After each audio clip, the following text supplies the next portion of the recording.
Boro Aboye Abosheshe, and welcome to the program. Today we are going to discuss some issues on financial affairs for the African or Orisha community. I would first like to open by reading an essay from the Udu, which seems to be my favorite Udu, by the way, the Ogbe.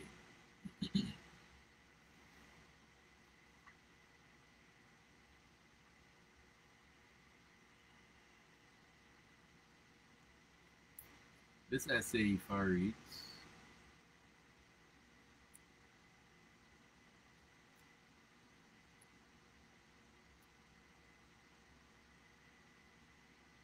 quietly I go, smoothly I return. Cast divination for Iruwowo, the hook. The grasper, when he was waging war against a tangled knot. They said he would not return empty handed. They said he would sacrifice, and he did, since the Ariwowo, the grasper, has not been empty handed, even if he reaches the top of a mountain to pull something down. Ifa says we are stretching out our hands towards something. Ifa says that we should sacrifice so that we may not be unsuccessful in that for which we reach, whether it is work we do or something else. Okay, today's stream is going to cover, of course, another episode on finances, but this week the finance issue is going to be investment, and particularly in this case, investment in yourself. Now, the first question that would logically be asked is, what does the word investment mean? Well, the term investment apparently has its origin in the Latin language, and the word invest comes from the Latin word investia, which means in English to clothe. So it would seem that the original idea of the word was to cover oneself, or to surround oneself, or to dress oneself, or to clothe oneself. Now, why invest? Because the term vest normally refers to a covering, and in would mean that you would be actually putting this vesture on your person.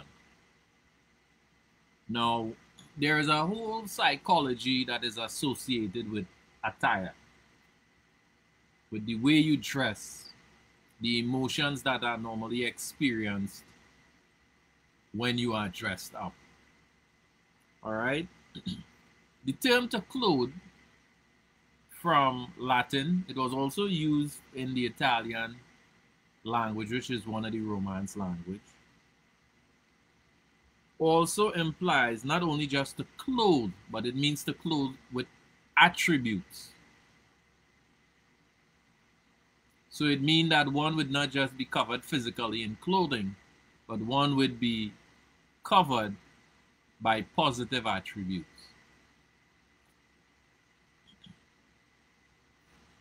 Now, it mentioned cover, it mentioned surround, but the same word invest or investia or investia also carries another connotation because it was a term that was used commonly by military persons.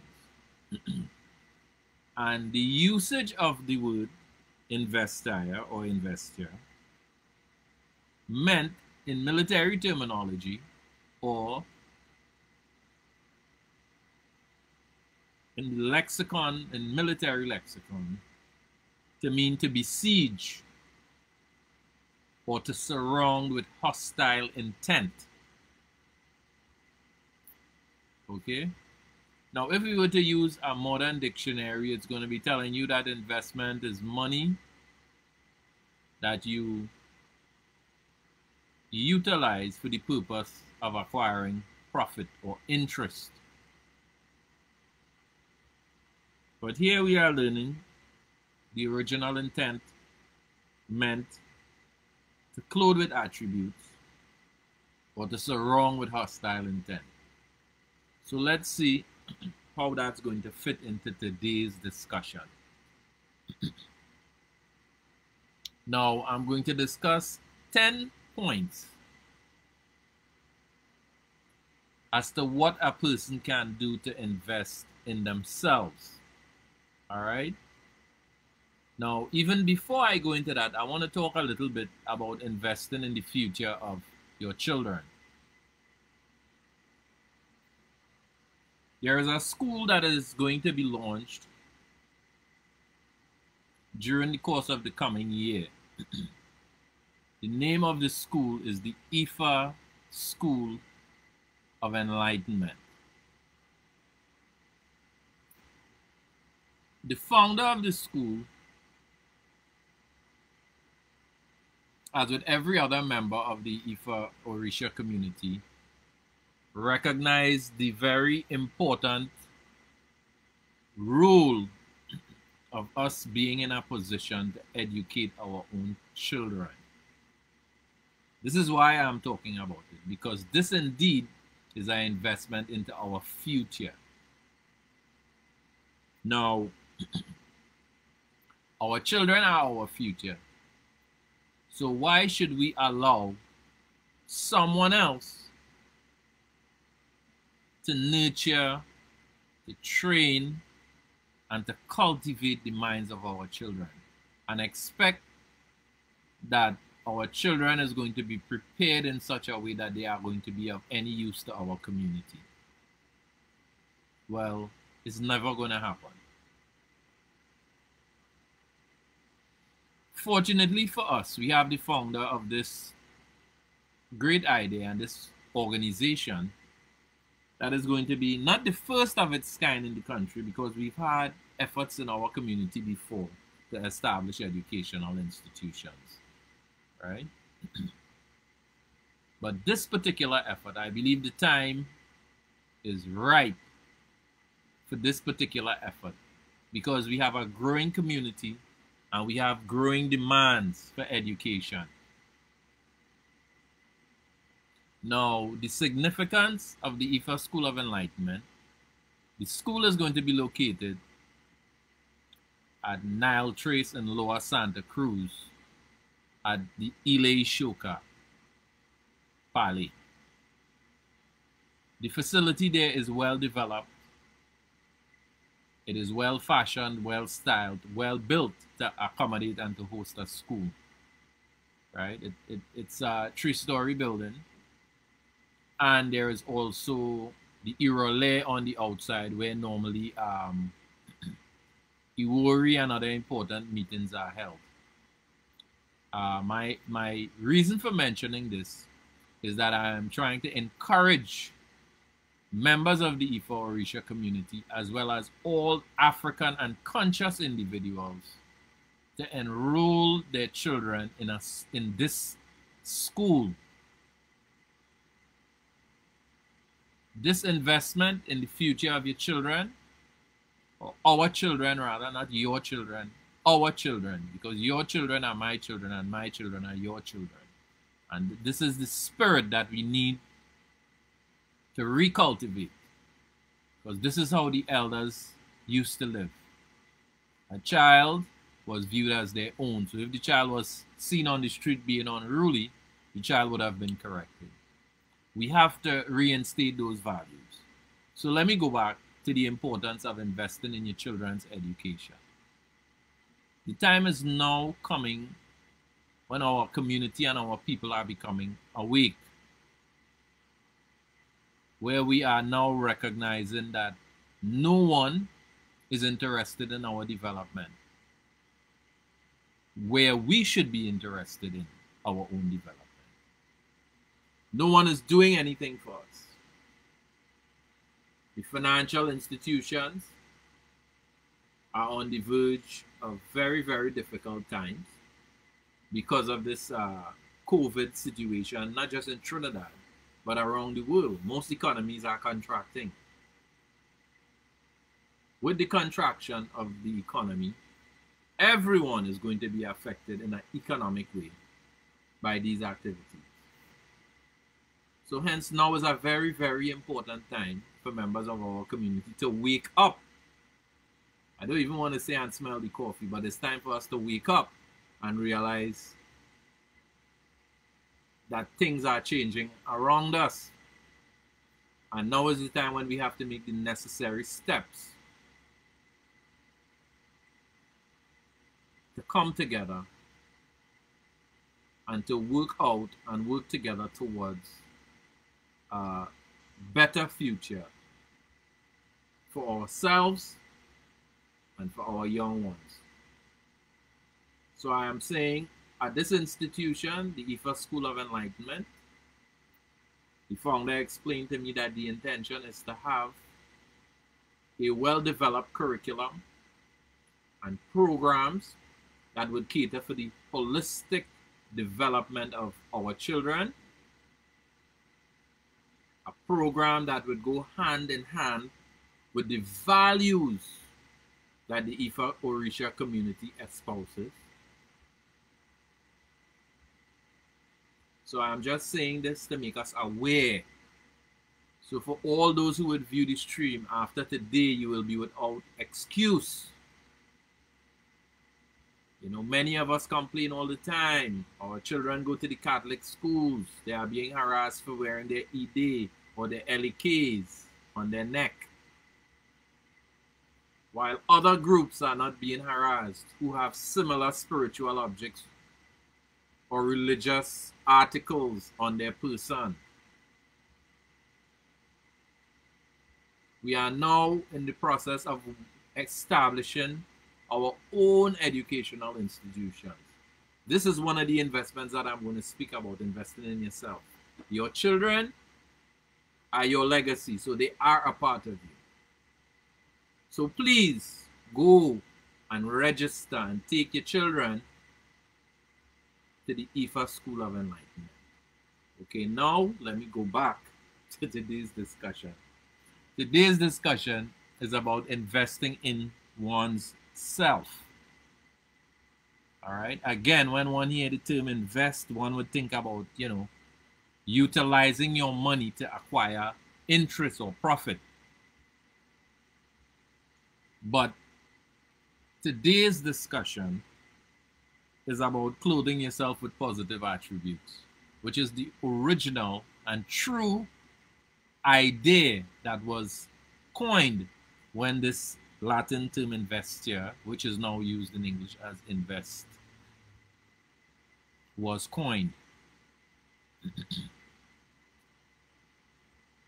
The first thing on my list that I have listed here for investing in oneself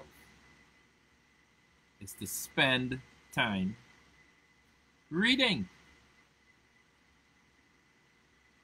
This is something, unfortunately, we've been sold through the education system. We've been sold short on.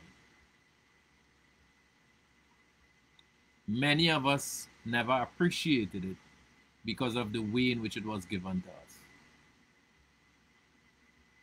The subjects that were taught to us were not positive.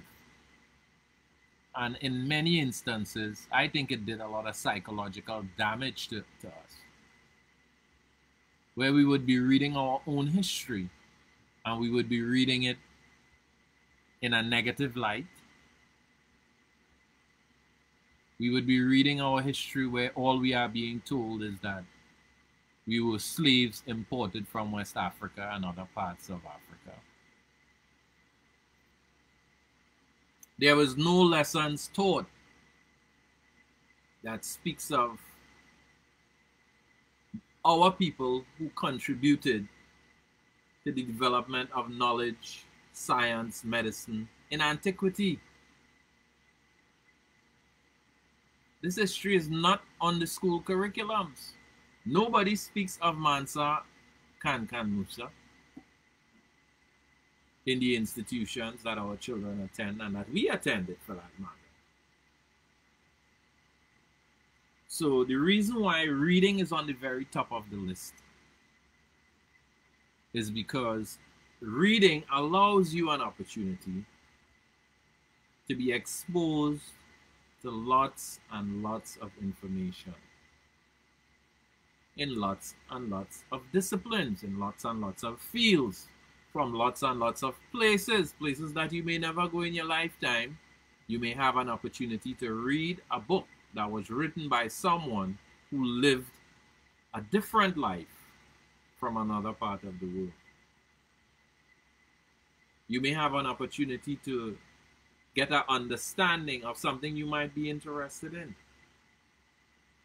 You know, the key to reading is to select material that you are interested in.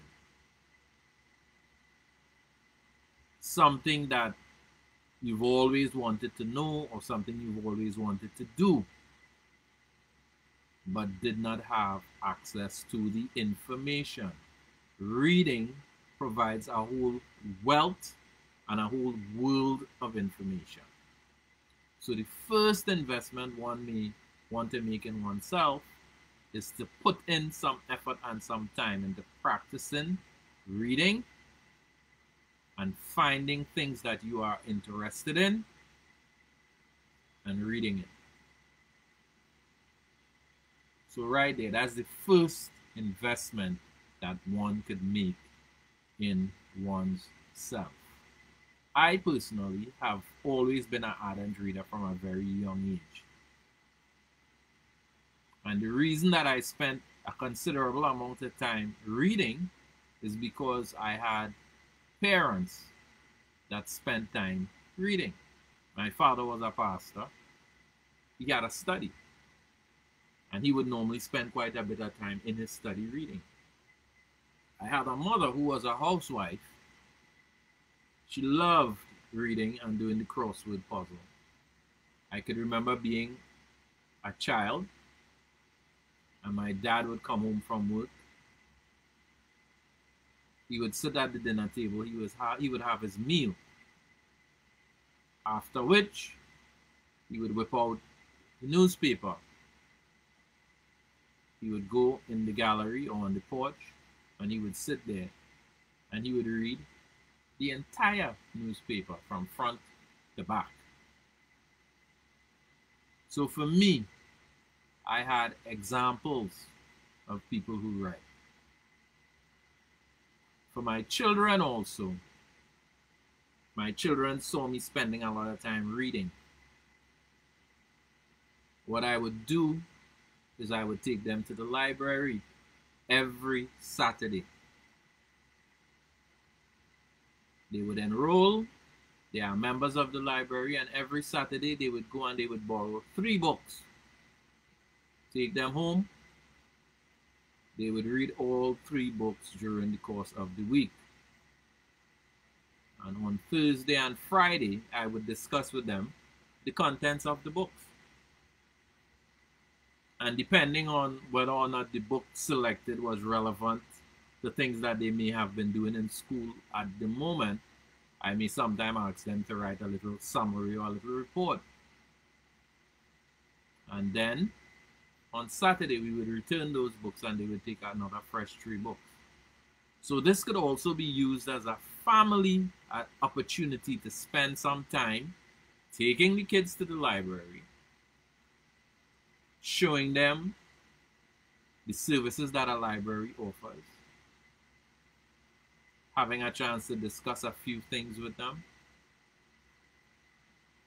concerning how the facility is to be used, also concerning things that may be of interest to them, so that they could select books within their reading level and within their area of interest. So we're going to move down the list, and we're going to talk now about a second area in which a person could actually invest in themselves. One of the ways that you could invest in yourself, which is number 2 on the list, is by speaking with other people. What do I mean? Everybody have a mouth, right? Everybody could talk. But do you communicate effectively? Do you engage the process of active listening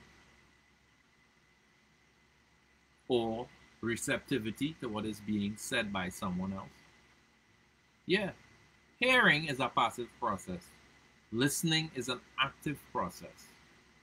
And how people communicate is one person transmit the information, the speaker, while the other person receives the information. They are called the receiver. It is a two-way process. This is why it is called a dialogue, right? Meaning it is something that is taking place between two persons. And in some instances, communication may include more than two persons, right? But the reason you speak with other people is to impart what you know, as well as to learn something from someone else. And in this particular instance, where you are investing in yourself, this particular idea of communicating with others also include the concept of finding what is called a mentor, or communicating with someone who may have a greater knowledge of something that you might be interested in. Something that they can educate you about, something that they can share with you, something that they can help you understand better than the understanding you have currently.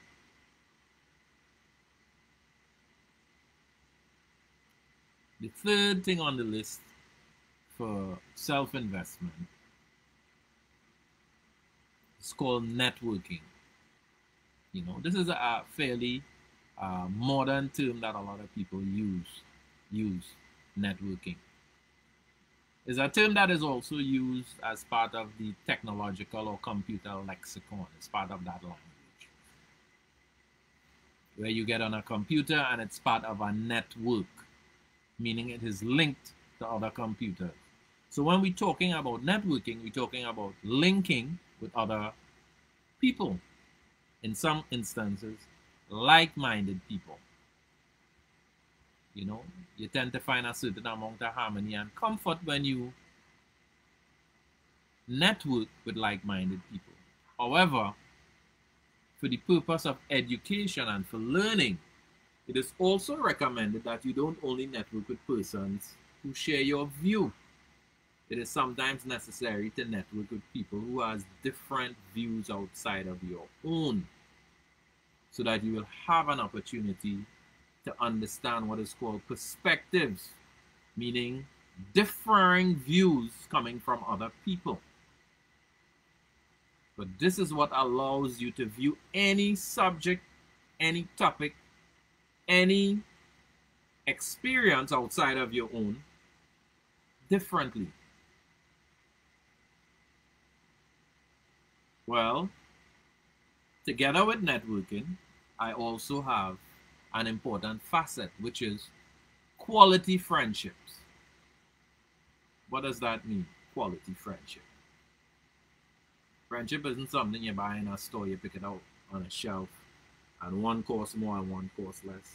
Well, no, it's not.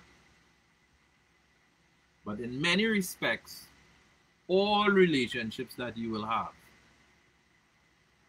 whether it's a friendly relationship, a love relationship, a symbiotic relationship, there are many categories of relationship. But they all have some sort of what is called value exchange, meaning you are willing to give something to maintain that friendship, and the other person is also willing to give something to have that friendship. But sometimes you all may go out and that means spending money. So you are giving up some of your resources. And in many instances, one of the most expensive commodity that is given in friendships and relationships is time. Some people say time means money. I'm not sure that it does, you know. But what you do with your time could mean money. Yes, most definitely. So what we are saying is it is important when you're networking to develop quality friendships or quality relationships. Relationships that can be mutually beneficial. By that I mean having a value for value exchange. This is one of the ways you can invest in yourself. The fourth thing on the list of self-investment is something that a lot of people don't do, and it's called traveling far. I would explain to you why this is a very important thing that one should invest in.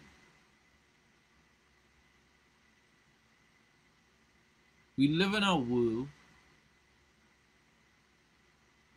that is made up of many different types of people. We live in a world that is made up of, when we say different, we're talking about culturally different, linguistically different. We are talking about all the apparent differences that exist between people. The way people eat, the way they live, the way they speak, the way they dress, the way they think, the way they express themselves. Having a chance to travel far away from where you live, or where you reside rather, because you live in your body, where you pick up residence, allows you to have a first-hand opportunity to experience what a different life is like. I'm not talking about going and staying in some hotel and going in the Starbucks or going in the restaurant downstairs and eat where you're accustomed to because they have international cuisines there. No. I'm talking about going among the native, or what do we call the common people, who in most instances happen to be found in most countries in the majority, living among them.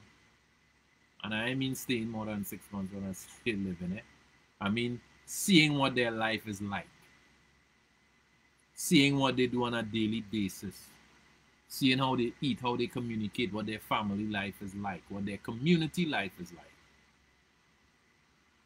You know, the standard of life, the education, the mentality or the mentation of people, the way that they think, the way they view things, the way they value things, because different cultures value different things as more important than other cultures. So traveling allows you to experience another person's life. As a result, you would have another view of life. You'd have an opportunity to make comparisons between the way you normally live and the way somebody else lives. You may even be able to appreciate why other cultures value things differently to the way we do. Remember, all of these things is part of the learning process and the education as you travel through life. And it gives you an opportunity to learn new things, just like reading, just like speaking and having mentors, as well as just like having qualified friendships and relationships. So far, everything I've mentioned has to do with learning and experiencing things in life.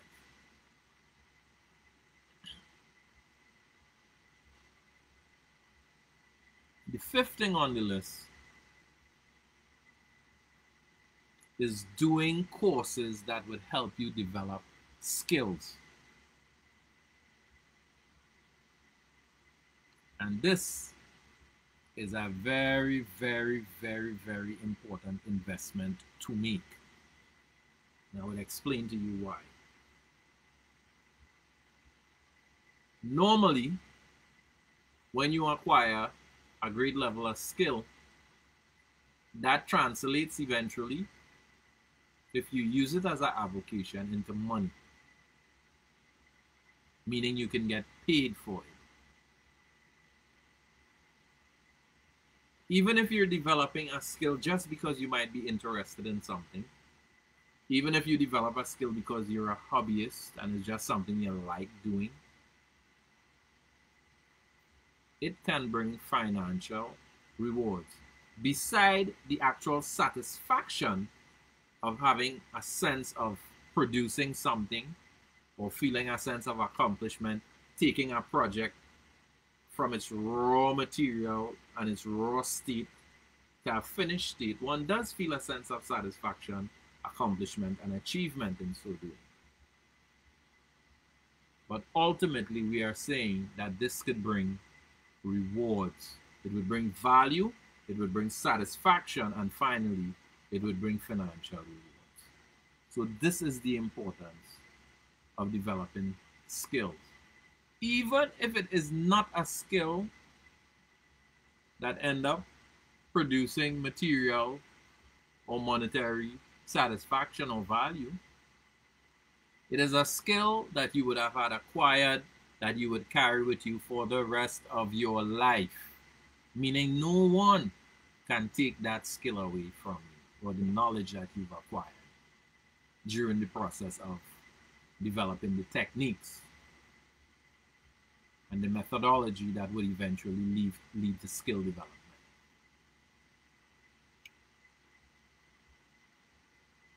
The sixth thing on the list, which I actually think should have had a higher priority, is building good health. This might be actually the most important investment that you would ever make in your life. And I would tell you why. If you do not have good health, you cannot enjoy anything.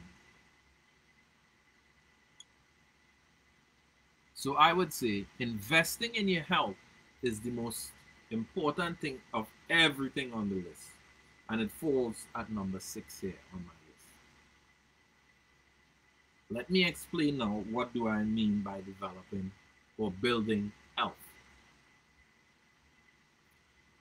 We all assume that as long as you get up every morning, you're able to stretch and you're able to do all the things that you normally do, you don't have to worry about building health. Well, I'll tell you what. As time progresses, and as we grow, and as we become older or aged, our bodies are not able to cope in the same manner it would have when you were younger. Lack of exercise, lack of oxygen, lack of movement causes the body to degenerate at a rapid rate. Improper eating habits causes the body to break down and degenerate at a rapid rate. Not breathing fresh air causes the body to break down and degenerate. What we call those things are disease or dis-ease, because that's what diseases are. It's dis-eases. It causes discomfort, causes pain,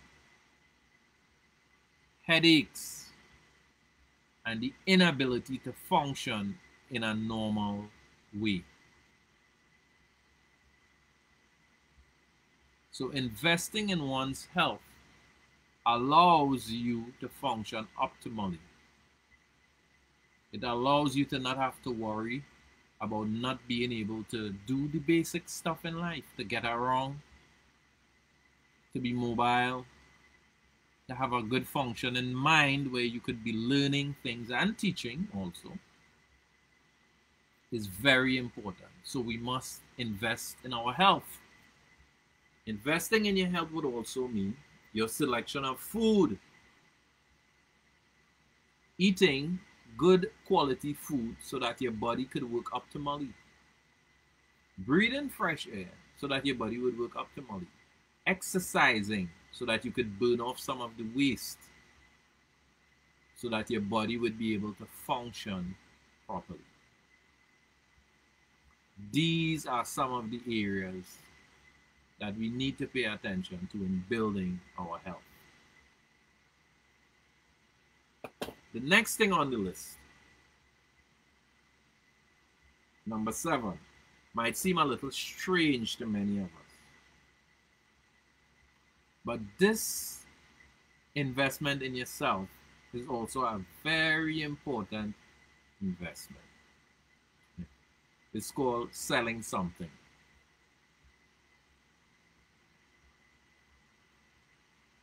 Now, you may want to know, how could selling something be an investment in myself? Beside the obvious part that you're going to get some financial rewards. Well, I'll tell you what. If you're going to sell something and you're going to sell it successfully, meaning that you're going to get it all sold really quick,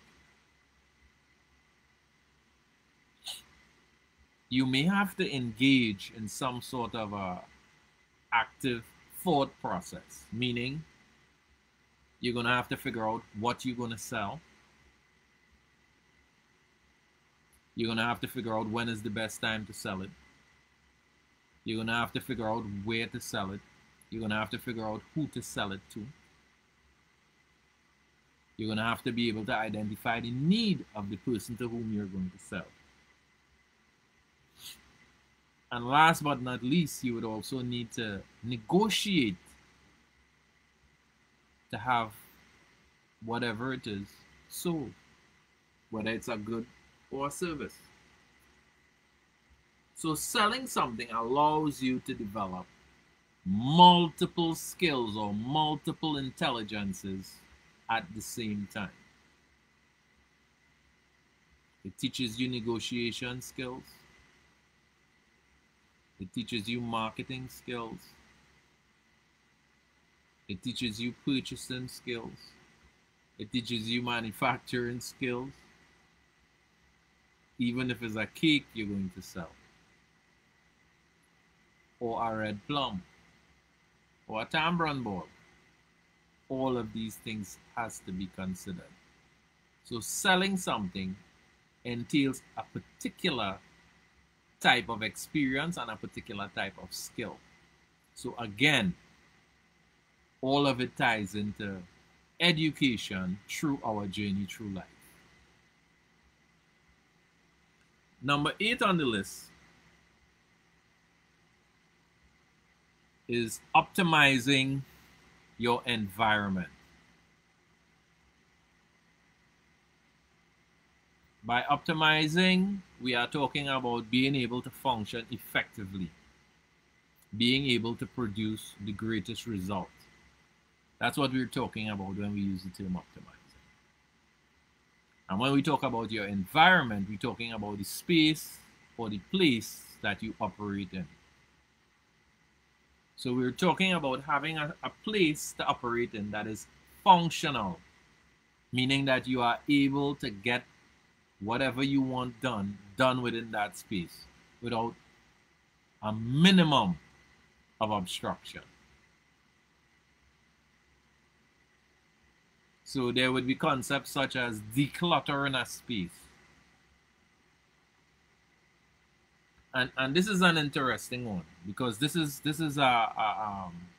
something that sometimes translate into the battle of the sexes.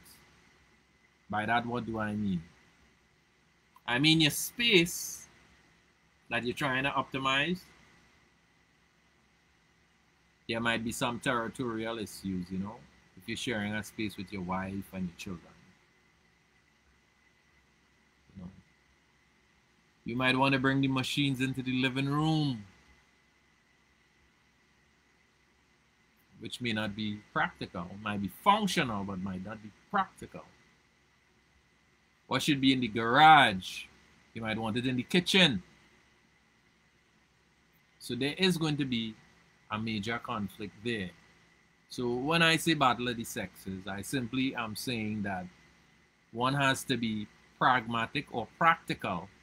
Besides being functional, being able to do something in a space, one also have to be practical, know what is suitable for a particular space, so that it could be done in an appropriate space to prevent any conflict. But having a space organized, well put away, where everything is available or handy when you need it, being able to get it when you want it, to be able to carry out the functions that you have to, optimizes your ability to produce and to get results. So that is what that deals with in particular. The ninth thing on my list is teaching something or teaching. Teaching is a very, very, very important skill to develop, particularly for individuals who are involved in family life. Teaching allows a person to sharpen their skills and their ability to do things. Because you know, if you're coming before others to show them the way, you want to make sure you know the way. You want to make sure you're a good example. You want to make sure you fully understand the principles. You want to make sure you are able to present it in a way that it is understood by every person present.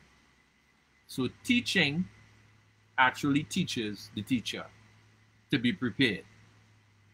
So it means that the teacher would have to be a master of the particular subject that they are trying to impart onto the persons who they are teaching. So teaching is an opportunity to strengthen one's knowledge on what one knows. It is an opportunity to impart one's knowledge onto others. And it is an opportunity for one to develop the skill and the art of being able to communicate effectively. Some teachers aren't so good, some are better than others, because they're all humans and they would have flaws and imperfections.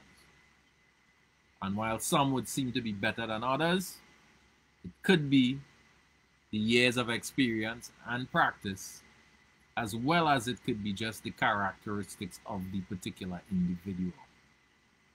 All right, I don't want to go into teaching styles and all of that. That is a whole other program. The final thing on the list of self-investment is more or less a segue for the next program that is going to be dealing with financial investments. But this particular self-investment deals with building separate incomes.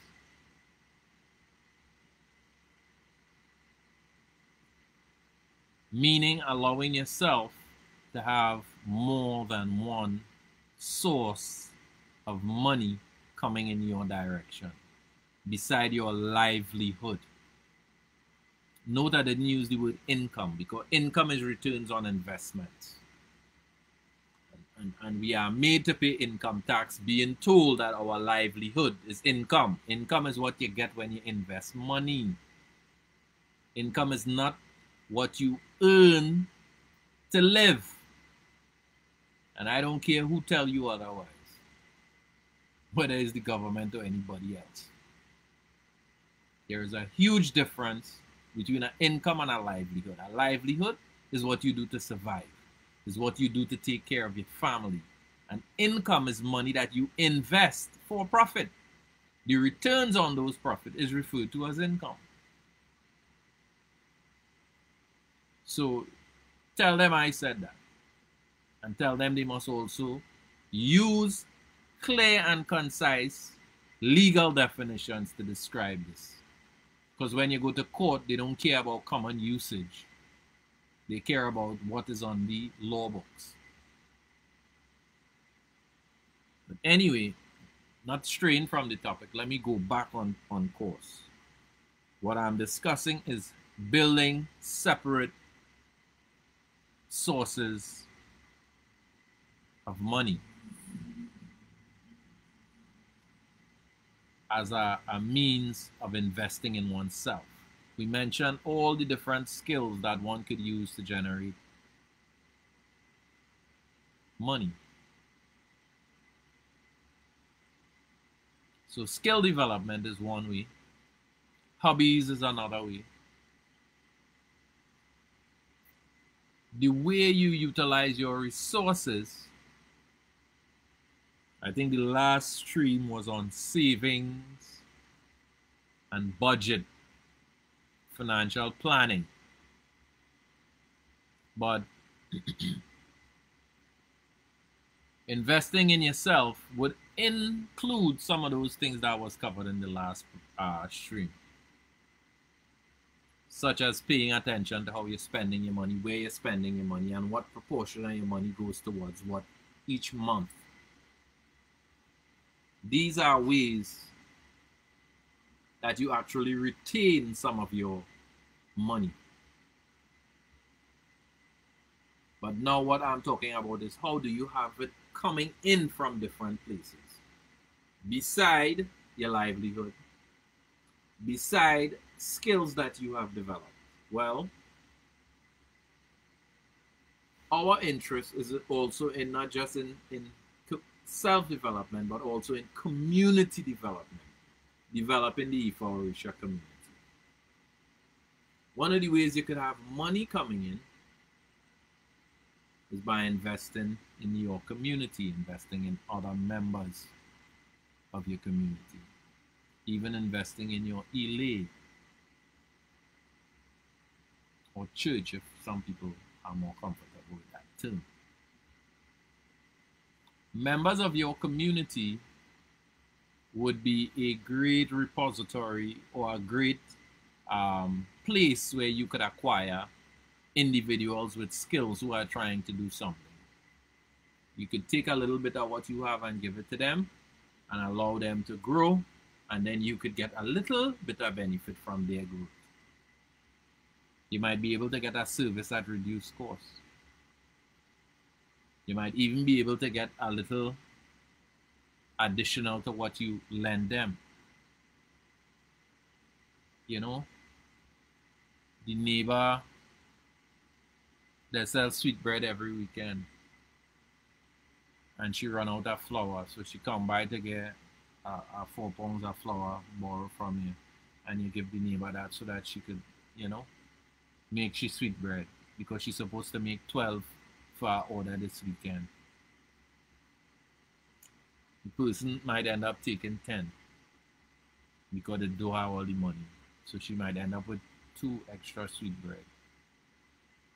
So you might get back your flour, but you might also get back a sweetbread too.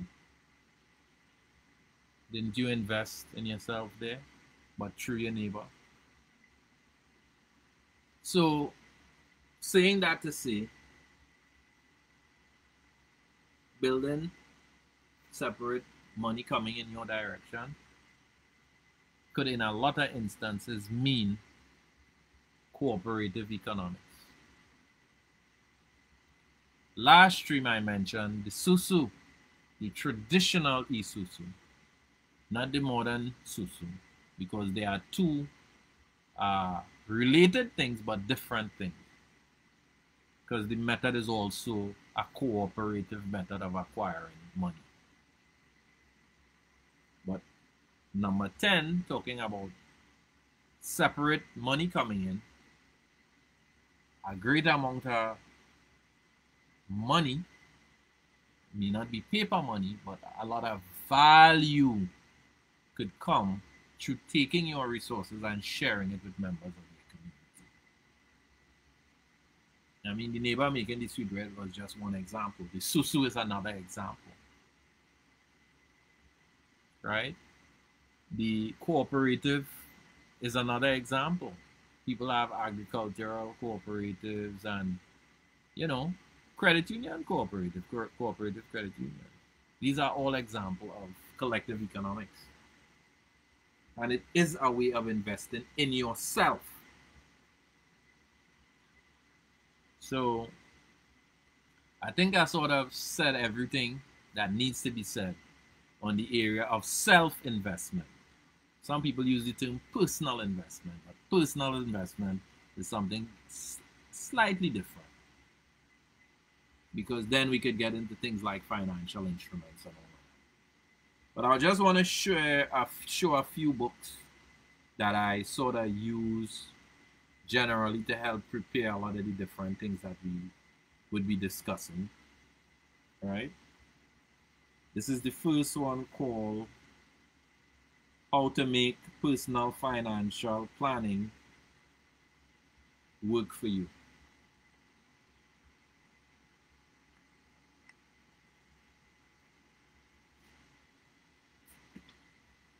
There's another book that would be of great interest, because I don't advocate putting your money in the bank.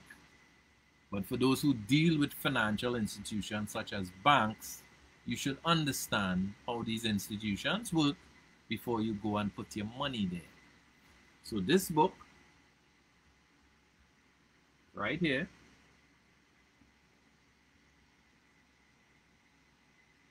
the name of this book is How to Use Your Bank. Don't let your bank use you. You use your bank. There's another one, The Money Secret.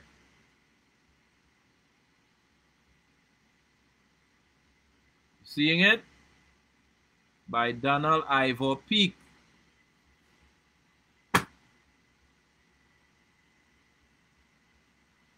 Here is one called How to Attract Money in Spite of Yourself.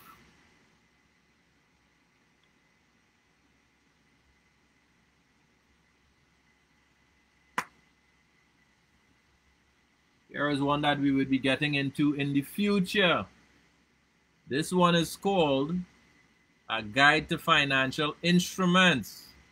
It shows you all the means in which, all the different instruments that there are that you can use as an investment vehicle. And last but not least, I have one more. But this is a very old book that I've had. It's called The Millionaire Mind. And I'm not telling you to get no millionaire mind. I'm telling you to understand how finances work. That's why we look at these books. We don't need no European mindset. We need an African mindset. We need to understand the Shetland tradition. So we could look at what they have out there, and then we could look at what we have, compare the two, and get the best of what is our own. And then if we have any uses for what they have, we could probably take a little, whatever. All right, this one here is called The Secret of Creating Wealth. All right, and I hope you all see an inset that the author sitting right there in front of his book is a black man, an African man. All right, now, anybody interested in any of the names again and the authors and the publishers, I would gladly send you the information if you request it. You could just inbox me and I would gladly send you the information. All right, it's time for me to close off. So I'm going to read another Odo Ifa in closing. Essay Ifa rather. Again from A.G. Ogby.